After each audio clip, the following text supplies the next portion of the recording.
ব্রাহ্মণবাড়িয়ার নবীনগর উপজেলার কৃষ্ণনগর ইউনিয়নের দৌলতপুর গ্রামে তিতাস নদীর পাড়ে আয়োজিত হলো এক উত্তেজনাপূর্ণ ফুটবল ফাইনাল খেলা। নদীর তীর ঘেঁষা মনোরম মাঠে আয়োজিত এই খেলাটি ঘিরে তৈরি হয় উৎসবমুখর পরিবেশ। সকাল থেকেই বিভিন্ন গ্রামের মানুষ জড়ো হতে শুরু করেন মাঠে। উপস্থিত ছিলেন এলাকার গণ্যমান্য ব্যক্তিবর্গ, স্থানীয় প্রতিনিধি, সাংবাদিক এবং ক্রীড়াপ্রেমিক দর্শক।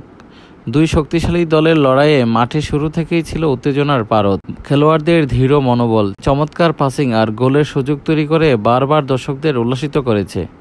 দর্শকদের চিৎকার, হাততালি আর ডাকডোলের শব্দে পুরো মাঠ কেঁপে উঠেছিল।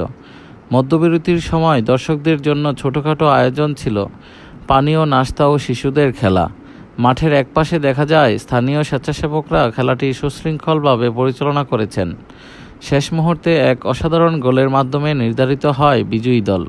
খেলা শেষে আয়োজক কমিটির পক্ষ থেকে বিজয়ী দলের হাতে তুলে দেওয়া হয় ট্রফি ও মেডেল। পরাজিত দলও পেয়েছে উৎসাহমূলক পুরস্কার। এই খেলাটি শুধু একটি খেলা নয়, এটি আমাদের এলাকার ঐক্য, ভালোবাসা আর সংস্কৃতির প্রতিচ্ছবি। গ্রামীণ খেলাধুলা আজও আমাদের হৃদয়ে রয়ে গেছে জীবন্ত চেতনার মতো। এমন আয়োজন নতুন প্রজন্মকে খেলাধুলার প্রতি আগ্রহ করে তুলবে নিঃসন্দেহে।